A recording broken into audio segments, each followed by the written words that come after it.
Halo, selamat pagi pemirsa. Jumpa lagi sama saya, si tukang baca novel.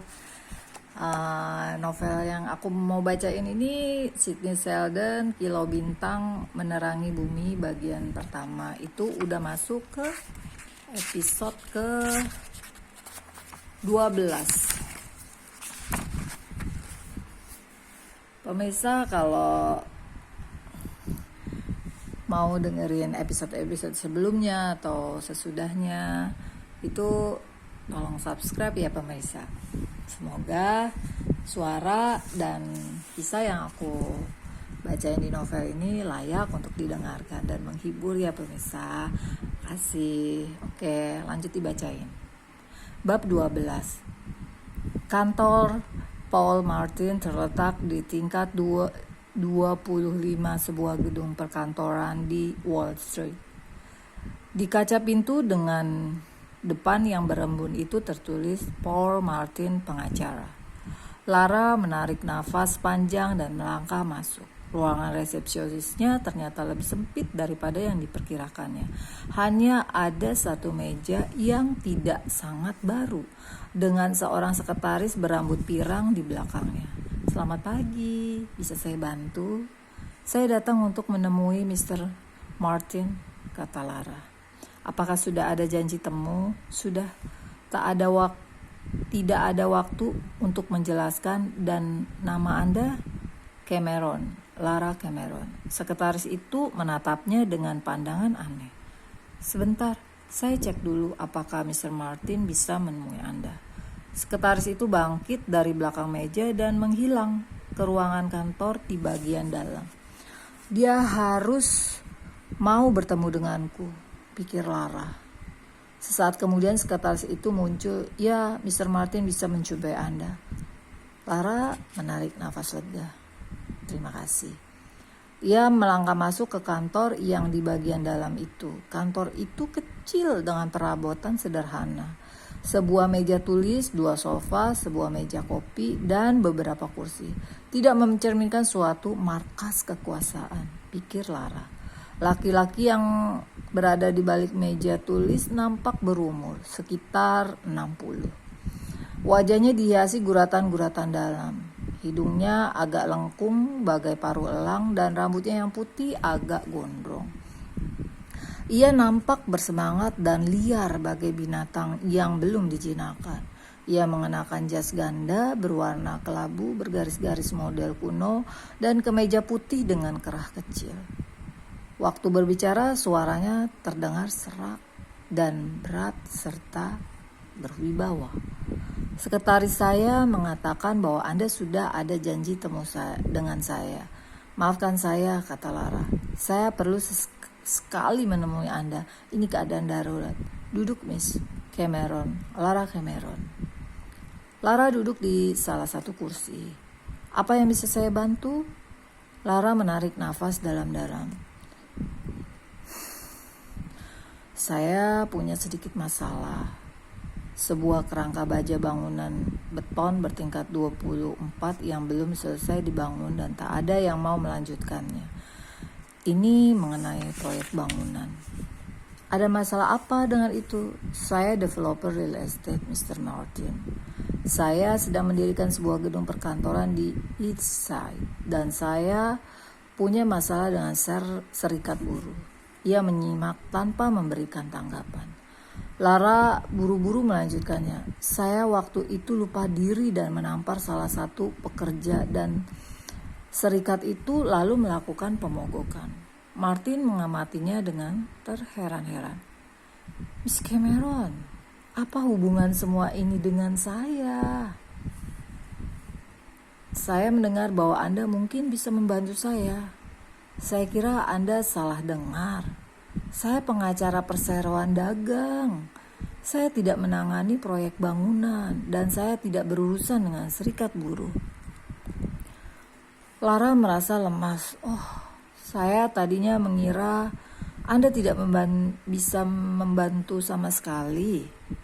Martin meletakkan kedua telapak tangannya di atas meja, seperti orang yang bermaksud bangkit dari duduknya. Saya bisa memberi Anda 2 nasihat. Carilah pengacara berburuhan. Minta dia tuntut serikat buruh itu ke pengadilan dan tidak ada waktu lagi, deadline-nya sudah dekat. Apa nasihat Anda yang kedua? Keluar saja dari bisnis bangunan. Matanya terus menatap ke payudara Lara. Anda tidak cocok terjun ke bisnis seperti itu. Apa? Itu bukan tempat yang baik buat wanita. Lalu tempat apa yang cocok bagi wanita? Tanya Lara dengan marah. Bertelanjang kaki, hamil, dan di dapur. Kira-kira begitu. Ya, Lara bangkit berdiri. Tak sanggup lagi ia mengendalikan dirinya lebih jauh. Anda pasti salah satu keturunan dinosaurus. Barangkali Anda belum mendengar beritanya. Wanita sudah bebas sekarang. Paul Martin menggelengkan kepala. Tidak, itu cuma desas-desus. Selamat tinggal Mr. Martin. Maaf, saya sudah menyita waktu Anda yang berharga. Lara berbalik dan melangkah keluar kantor itu, membanting pintu di belakangnya. Ia berhenti di lorong dan menarik nafas dalam-dalam. Ini benar-benar suatu kegagalan, pikirnya.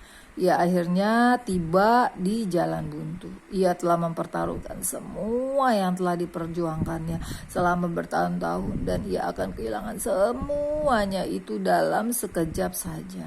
Ia tak tahu lagi harus minta tolong kepada siapa atau harus kemana. Semuanya sudah berakhir. Kasihan banget ya, pemirsa. Lara berjalan menyusuri jalan yang dingin dan basah. Ia sama sekali tidak merasakan angin beku yang menerpanya serta keadaan di sekitarnya. Benaknya dipenuhi pikiran tentang musibah mengerikan yang baru saja menimpanya. Peringatan Howard Keller terngiang-ngiang di telinganya.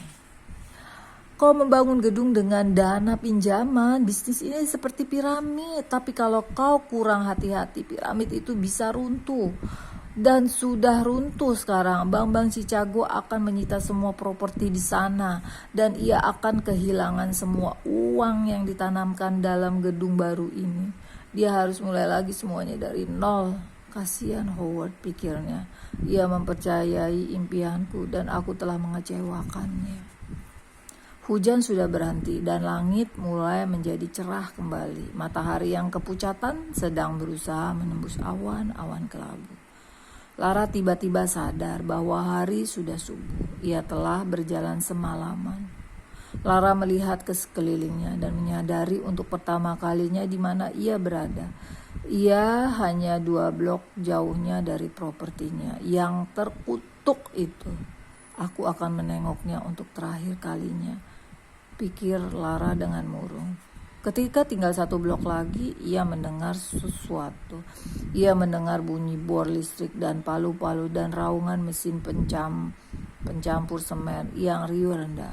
Lara berdiri di sana menyimak sebentar, lalu mulai lagi menuju ke lokasi proyek itu. Waktu tiba di sana, ia terhenti menatap dengan tak percaya. Seluruh tim kerja ada di sana, semuanya bekerja keras. Mandornya datang menghampirinya sambil tersenyum. Pagi Miss Cameron. Lara akhirnya bisa juga berbicara. Apa yang terjadi? Kukira tadinya kau menarik semua pekerja dari proyek ini. Ia berkata dengan malu. Waktu itu ada sedikit salah paham Miss Cameron. Hampir saja Bruno menewaskan Anda saat ia menjatuhkan kunci Inggris itu. Lara menelan ludah.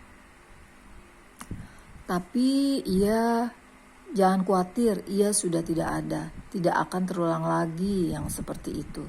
Kita sudah kembali ke jadwal semula. Oh my God, thanks God. Lara seakan mimpi. Ia berdiri di sana menyaksikan para pekerja berkerumun di sekeliling kerangka gedung itu dan ia berpikir, sudah ku dapat semuanya kembali. Semuanya, Paul Martin. Lara menelpon Martin. Begitu tiba di kantor, sekretarisnya berkata, maaf Mr. Martin tidak ada di tempat. Maukah Anda minta dia untuk menghubungi saya? Lara memberi nomor teleponnya. Sampai jam 3 sore ia masih saja belum dihubungi oleh Martin. Lalu Lara menelponnya lagi. "Maafkan saya, Mr. Martin, tidak ada di tempat." Martin tidak menelpon balik. Pada jam 5 sore Lara pergi ke kantor Paul Martin. Ia berkata kepada sekretaris berambut pirang itu, "Tolong sampaikan kepada Mr. Martin bahwa Lara Cameron datang untuk menemuinya." Sekretaris itu tampak ragu. "Well, Sebentar." Ia lenyap ke dalam ruangan kantor bagian dalam dan muncul lagi semenit kemudian. "Silakan masuk." Langsung masuk aja. Paul Martin mendongakkan wajahnya saat Lara melangkah masuk. "Ya, Mr. Cameron."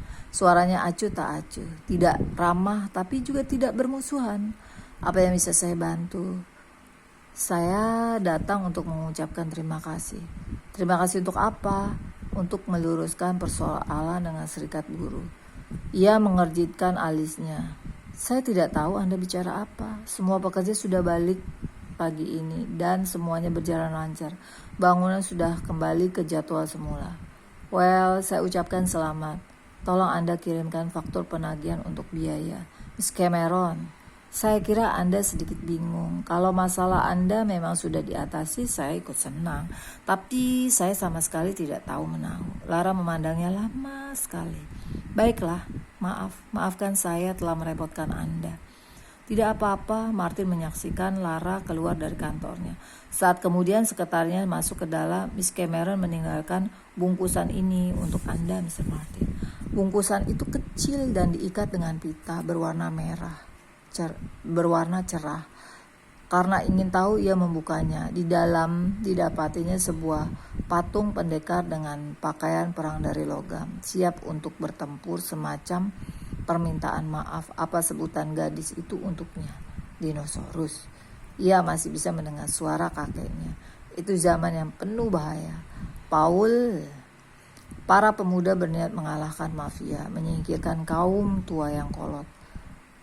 Petes si kumis, sang dinosaurus. Pertarungan itu makan banyak korban, tapi mereka akhirnya berhasil. Tapi semua itu terjadi sudah lama sekali di tanah leluhur, Sisilia. Wah, Sisilia berarti mungkin si Paul Martin ini masuk jaringan mafia kali ya pemirsa. Oke, nanti lanjut ke episode 13 ya pemirsa. Gimana tuh si Paul Martin itu tuh dibesarkan sampai dia tuh dengan